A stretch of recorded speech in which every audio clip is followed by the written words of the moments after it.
Welcome everybody to our very first video on cross products. Chris and I are here to kind of give you an idea of what these mathematical objects are going to be all about. Okay. And so, what we've got first of all is that we've got a couple of vectors. We've got those vectors u and we've got a vector v. And we know that the angle between those two vectors is going to be theta. When we add those two vectors together, we remember that we're supposed to do those according to the parallelogram law. And so one question that we can ask then is, what is the area of that parallelogram going to be? You think we can answer that question? I'm going to do this. You're going to do this? You think you can finish this whole video? Yeah. Okay, all right, let's go.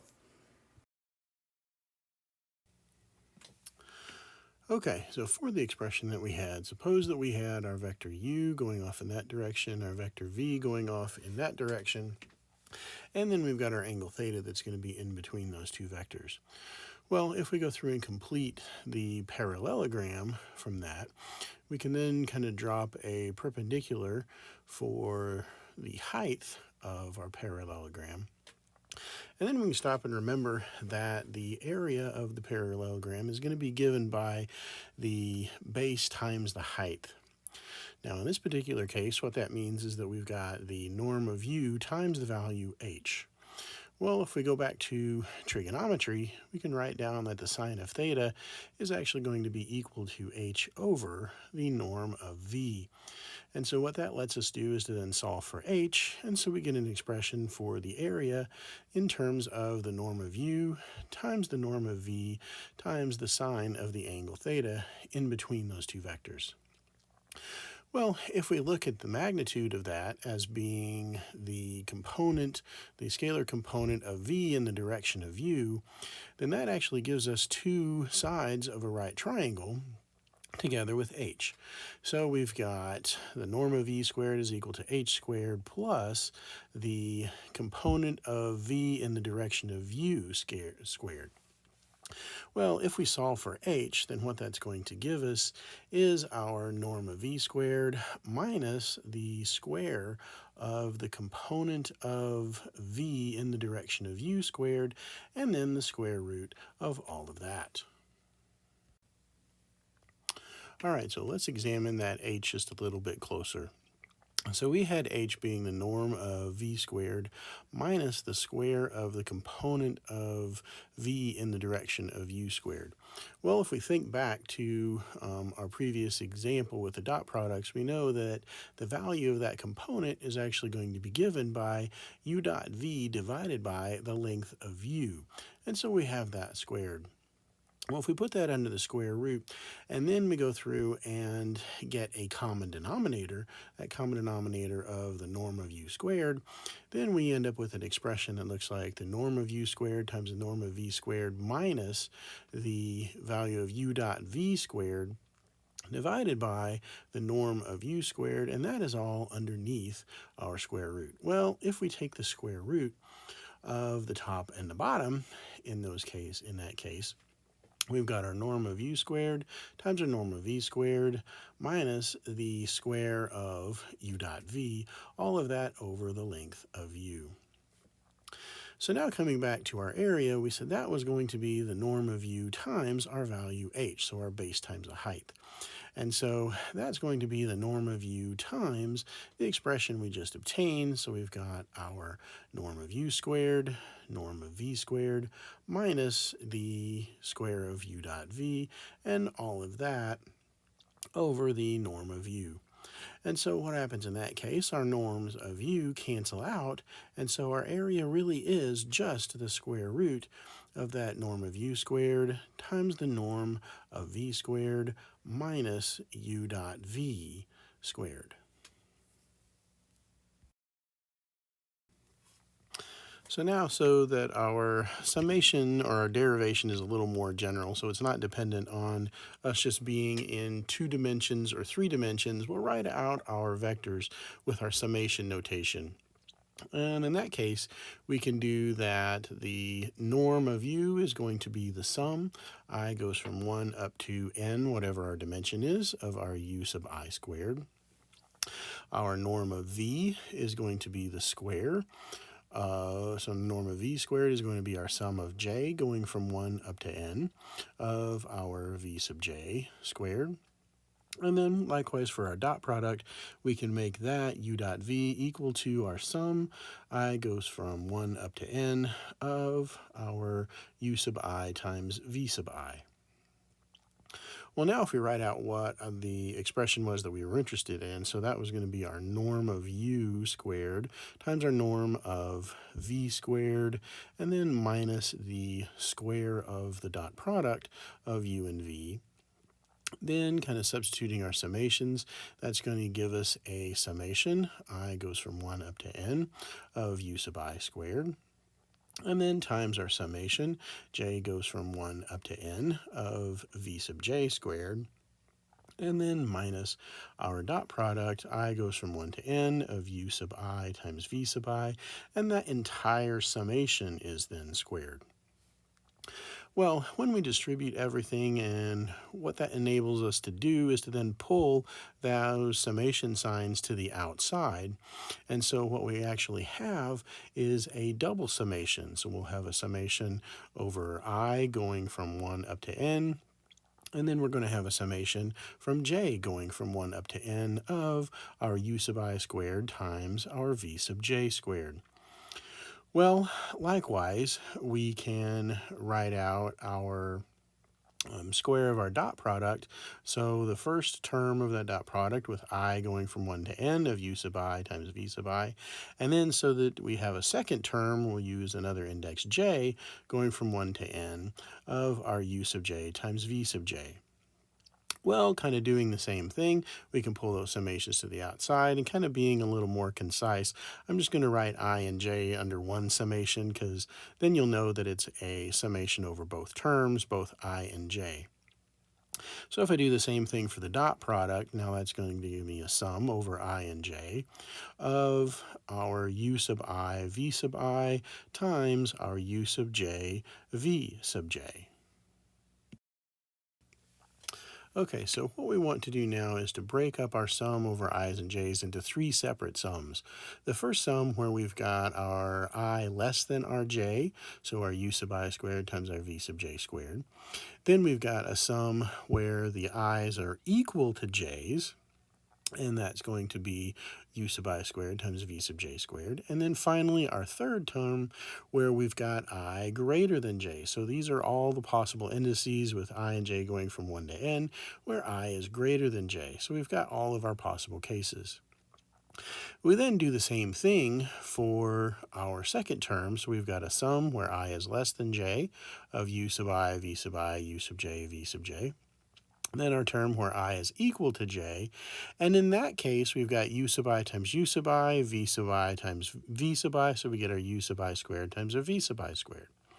And then finally our last sum where we've got our values of I greater than j in that case. Well, what we notice then is our values whenever I equal to j, those two terms are really going to cancel each other out. So those two summations were just gone immediately.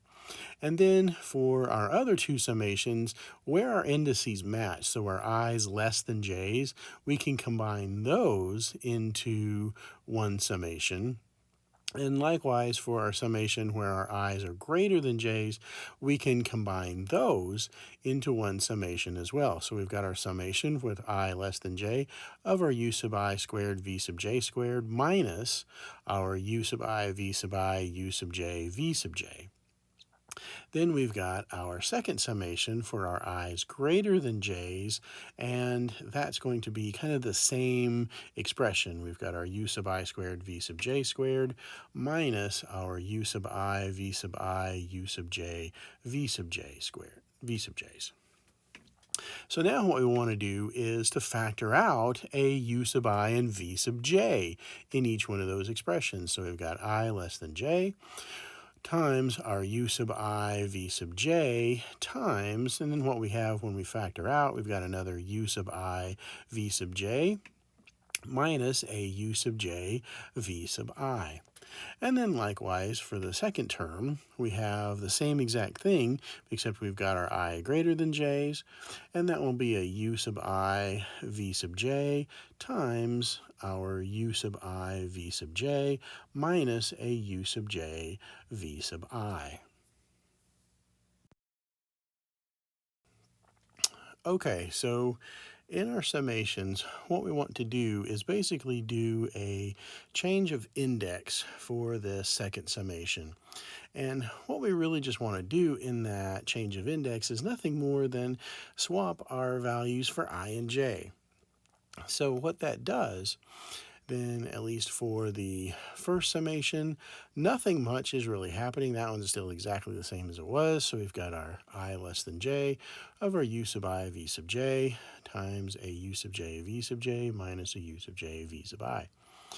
Then for the second summation, now we switch I and j, so it's j greater than I of a u sub j v sub I, and then a u sub j v sub I minus a u sub I v sub j. Now we're able to factor a negative out of this second term. And so what that's going to do for us is to put this negative out in front. So we've got our I less than j now, and we've got our u sub j v sub I that we factored out, and then we're back to our u sub I v sub j minus u sub j v sub I. Well, because those two indices now match, our summations match, what that allows us to do is to then put the terms of those summations under one summation sign and then factor. And if we do that, let's see what we get.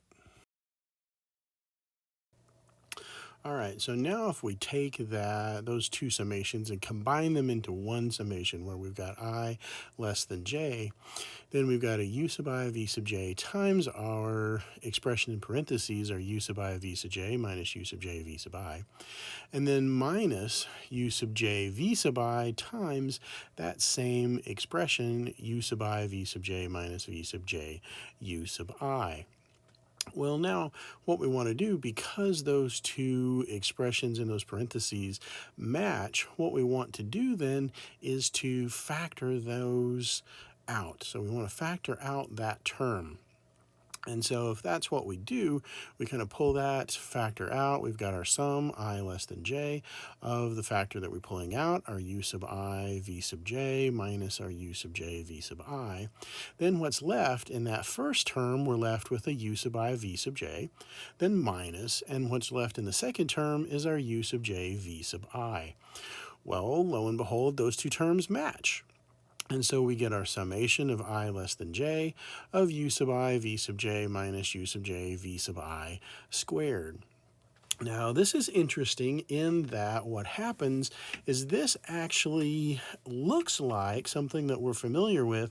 If we kind of take a step back, it looks like we're doing a summation over the components of a vector squared. And so this looks like the dot product of a brand new vector.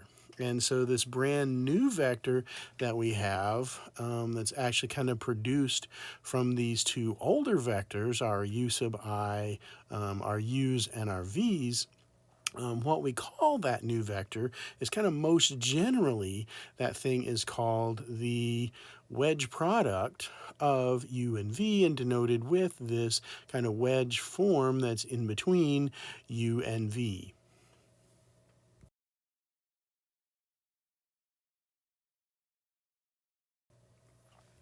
And so what we have kind of in this special case of when we are in dimension 3, then our wedge product of u and v, actually we do a few things. We do a couple of tweaks to it, and in that tweak it becomes what we know as our u cross v. Now, how is it actually defined? Well, if we have our u cross v, then that will be this new vector where the first component is going to be the expression that we saw. It was going to be our u sub 2 v sub 3 minus our u sub 3 v sub 2. Our second component, our j component, will then be a minus u sub 1 v sub 3 minus a u sub 3 v sub 1. And then finally, our j component becomes our u sub 1 v sub 2 minus our u sub 2 v sub 1. Now, it's this one little tweak that we have here in the middle that actually makes it kind of a slightly, ever so slightly different than our wedge product. And the thing that really kind of makes it different is this fact that we've got this negative here, and it's not just our expression of u sub I v sub j minus u sub j v sub I with I less than j. So it's that tweak of the negative in the middle that kind of distinguishes it from our usual wedge product that we just kind of discussed into this new thing in 3 dimensions where we have our u cross v. So now let's look at some properties of this thing, one of them being that which we just saw up front in kind of our very first slide. And so kind of coming back to that very first diagram that we had at the beginning, we had our vector u and we had our vector v, and then we had the angle theta in between those. And then kind of coming back again to this parallelogram for which we started, then we knew that the area of that parallelogram was just going to be our length of u. And then we kind of threw in the height there, used our trig definition of sine, and kind of rewrote that as the length of u times the length of v times the sine of theta. Well, kind of putting this in perspective for what we just derived, this was actually equal to the length of our cross product of u and v.